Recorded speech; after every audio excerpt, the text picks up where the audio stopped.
Bom dia, salve Maria. Salve Maria. Feliz quinta-feira. Hoje, então, estamos na 7ª semana da Páscoa, quinta-feira de adoração.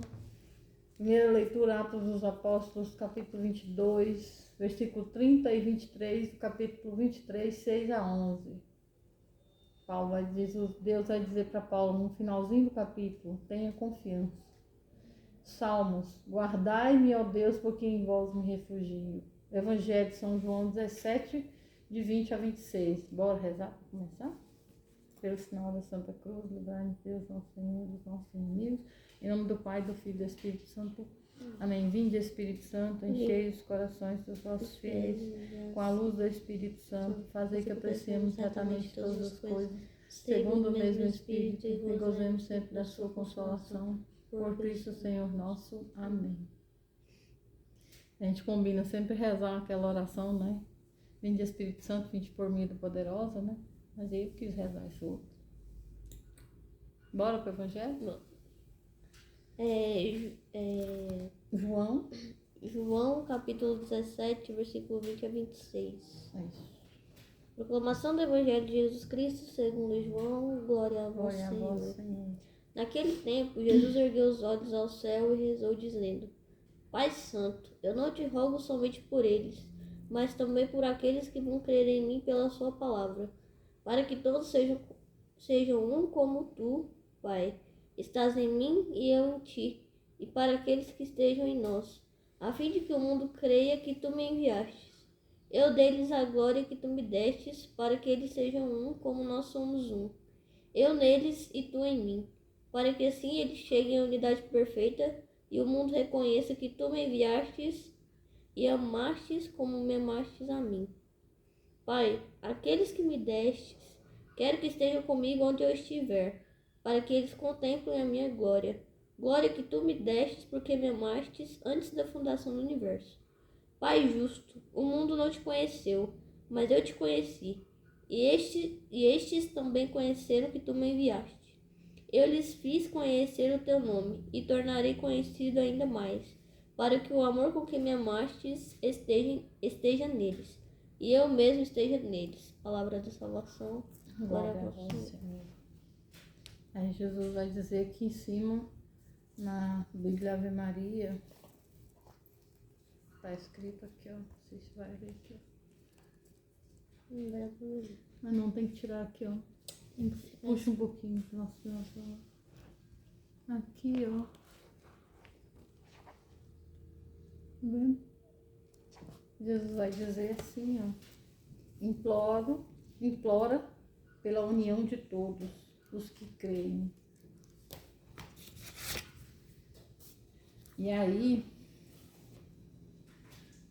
Jesus vai dizer no primeiro versículo, né, no 20, não rogo somente por eles. Eles quem? Está falando dos discípulos, né? Mas também por aqueles que por sua palavra hão de crer em mim, para que todos sejam um, assim como tu, Pai, estás em mim e eu em ti, para que também eles estejam em nós, e o mundo creia que tu me enviastes. E aí, a gente vai ver que Jesus roga, né? Jesus está rogando pelos apóstolos, mas também roga por nós, né? Aqueles que pela palavra vai acreditar, né? E eu vou colocando assim, ó. O amor de Deus é imenso por cada um de nós. Ninguém nos separará do amor de Cristo. Jesus roga por cada um de nós. Entre Deus e a humanidade tem Jesus. Entre Deus e a humanidade tem Jesus. Jesus pede unidade para nós, para que nós sejamos um com Ele e um com o Pai. Um desejo de Jesus, né? Que a gente seja um com Ele. É o desejo de Jesus da nossa participação na glória, né? Dele, né? Lembra que ele falou que ele ia e que para onde ele ia tem muitas moradas? E aí esses dias eu tava conversando com a Ana Júlia, né? Isso foi ontem, a gente falando, né? Acho que foi ontem. Como foi doído para Jesus também deixar, né? Os discípulos, né? Porque Jesus verdadeiramente Deus e verdadeiramente homem, né? E aqui quando ele fala, nós estamos ainda na despedida de Jesus, né? Onde Jesus vai preparando os apóstolos, os discípulos, né, para a sua partida. E eu fiquei pensando na dor que Jesus também sentia e sentiu ao deixar os discípulos, né? E aí eu fui colocando, né? Acolhemos a graça que Jesus pediu para nós, a graça de permanecermos unidos a Ele, unidos entre nós, né? Entre os irmãos. A gente vê hoje aí tanta desunião, né? Na família, nos irmãos, na igreja, né? Às vezes no ministério outro, né? Pastoral, né? A gente vê essa união, essa desunião, mas Jesus aqui pede a união. Jesus roga, Jesus intercede por nós, porque Ele nos ama. E aí eu fui colocando, né? E aí acolhemos a graça de Jesus que Ele pediu, né? Ao Pai por nós, né? A unidade e a permanência. Permanência em que Jesus falando que esse dia, né? Eu sou a videira verdadeira. Nós somos os ramos. E a gente tem que permanecer aonde? Na videira, né? Nele. Que é Jesus, né? Para poder o quê? Para nós podermos ficar unidos. Unidos a Jesus, que é a videira, e por si, unidos ao Pai, né? E também unido um ao outro, né? Porque os ramos, quando tá numa planta, todos eles têm o vigor também, né? Porque tá ali na mesma planta, né? E a gente vê assim que ninguém é melhor que ninguém, né? Pode ser aquele raminho, a gente olha muito, às vezes os dedos da mão, né? Isso Paulo vai dizer depois, mais lá pra frente, nas cartas dele, né? Que se um membro sente dor, se um membro se machuca, né? Todo o corpo sente, né? Todo o corpo, quer dizer, ou para dizer da unidade, né? Pra gente permanecer nesse Jesus. Isso também já estava falando sobre o corpo místico de Cristo, O corpo místico de Cristo, justamente. A igreja. A igreja, né? Então, se um membro sofre, a igreja toda sofre, né? Então, permanecer isso nessa unidade que Jesus vai pedir ao Pai por nós. Senhor, aí eu colocando, né? Senhor, eu quero caminhar na unidade, obedecendo os mandamentos, que a gente vai ver de novo. Como é que a gente fica unido a Jesus? Como é que a gente se une a Jesus? Obedecendo, né, os mandamentos, né, praticando a palavra, porque não é só também olhar os mandamentos, observar, mas praticar. E aí, o mandamento não é um fardo, mas é uma liberdade. Quando a gente obedece, a gente se é livre. Os mandamentos, eles não são fardos, e não pode ser fardo mesmo. Porque é para manter a ordem, né? A gente vê muito igual entre filhos e pai. Quando um filho desobedece o pai, ele não vai ser feliz, eu garanto.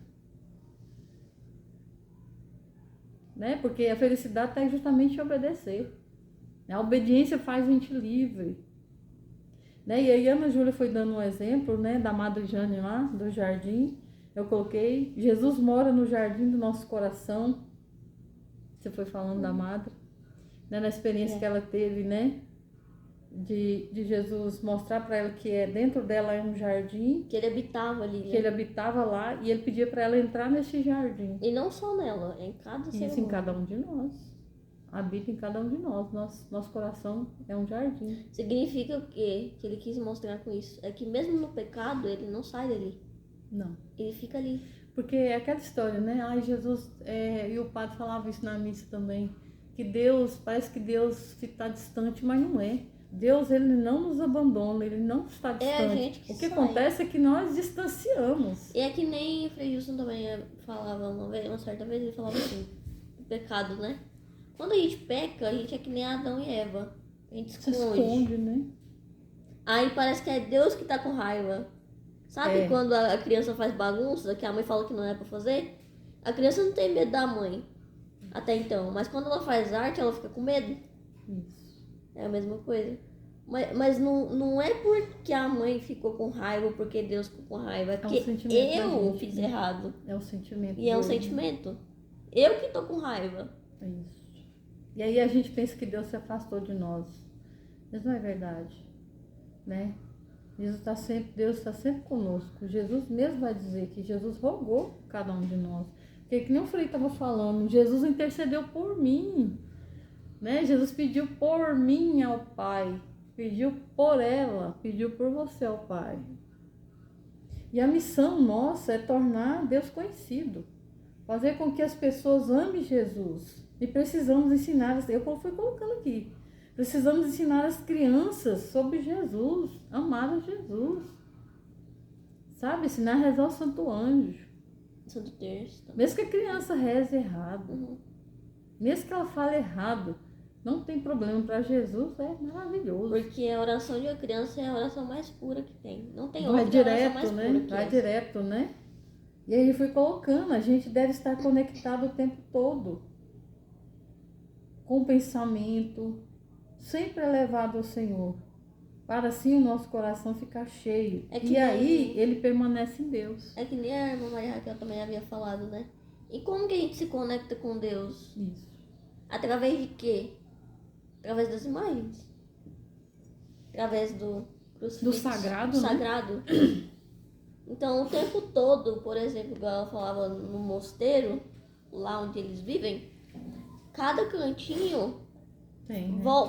faz você voltar para Deus. Você né, se conectar com Deus a cada lugarzinho ali. Por isso ela tá falando da importância de a gente ter um crucifixo. Isso. Uma imagem de Nossa Senhora. Né? Pra gente se Palavra, conectar à palavra. Né? A gente se conectar com Deus. Gente... Ou simplesmente que nem. Agora eu esqueci o nome da santa agora. Fala só um milagre. Santa Faustina, eu acho. Se eu não me engano, ela olhava pro céu e contemplava. Aquilo era uma oração para ela. O olhar, simplesmente o olhar para o céu, a conectava com Deus. Simplesmente. Sim, porque lembre-se que Deus está presente em tudo, né? E a gente faz analogia, né? A gente olha para o céu. Eu gosto de tirar foto da lua, né, Ana Júlia, do céu, né? Eu acho que como que Jesus fala comigo através do céu. Eu olho, eu tenho muitas fotos no meu celular sobre o céu. Porque fala de uma forma difícil, eu não sei explicar, mas eu sinto Jesus falando comigo. As plantas, né? Quando a gente olha, por isso que nos mosteiros, né, a gente vê os jardins.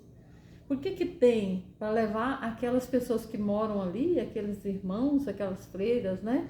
A ser contemplativo. A vida contemplativa. A vida contemplativa. Contemplar Deus através de quê, Ana Júlia? Da natureza. Das flores, das árvores.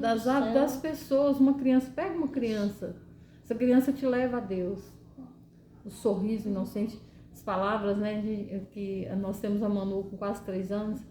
E tem umas coisas que ela fala que ela tá naquela fase que tudo que ela vê, ela fala... Ai, como é que é, Júlia? Que bonitinho. Ai, que bonitinho, mas é tão fofinho. É tão fofinho. Gente, ela fala assim quando ela vê uma coisa que ela gosta, mas é tão fofinho. E a criança faz a gente elevar o pensamento a Deus. Quando a gente para rezar o anjo, o rosário, o terço da misericórdia e por aí vai. Quando você para ler a palavra, você está contemplando a Deus. Mas aí você está se conectando com Deus, né? É que nem vai dizer, acho que é Futonchina, não lembro direito. As coisas, né? O céu, as nuvens, as árvores. A gente tem que lembrar que aquilo não é Deus. Não é Deus. Não é Deus. Não é. Mas faz com que eu consiga me conectar com Ele. Quem é que olha para uma natureza belíssima e não pensa que alguém fez aquilo? Que alguém por trás fez aquilo maravilhoso. Alguém muito maior fez aquilo. É sinal. Mas a gente não pode esquecer que a árvore não é Deus. A árvore não é Deus. O céu não é Deus. Aí nos leva a nuvem até não ele. É Deus. Mas nos leva até ele, né? Quando a gente olha... É uma lembrança, né? A gente olha a lua à noite, aquela lua cheia, eu gosto muito da lua cheia. E eu fico encantada. Porque Deus fala muito comigo através... Quando eu olho para a lua, eu fico imaginando como é que essa lua tá lá em cima. É que nem as fotos, né? Que a gente vê as fotos das pessoas e a gente lembra, remete àquele tal momento. Naquele dia, né? Isso. Que aconteceu. Mas não é a pessoa. Não é a pessoa. Faz você remeter a pessoa, lembrar da pessoa. Faz você lembrar, né? Isso. É uma lembrança. Então que hoje a gente possa procurar se conectar mais com Jesus. O que você precisa para conectar? O desejo de Jesus é de que sermos um com Ele. O Pai deseja esse amor. de sermos um com Jesus. Ele em mim e eu nele. E sermos intercessores. A importância da gente pedir uns pelos outros. Viver unido, mas também pedir um pelo outro. Que Jesus nos abençoe hoje. Que o Espírito Santo nos ilumine para vivermos esse grande desejo que era do coração de Jesus, de sermos um com Ele e um com os outros. Santo anjo do Senhor, meu zeloso guardador, se a ti me confiou a piedade divina, hoje sempre me rege, me guarde, me governe e ilumina. Amém. Fique com Deus, santo dia, até amanhã, se Deus quiser.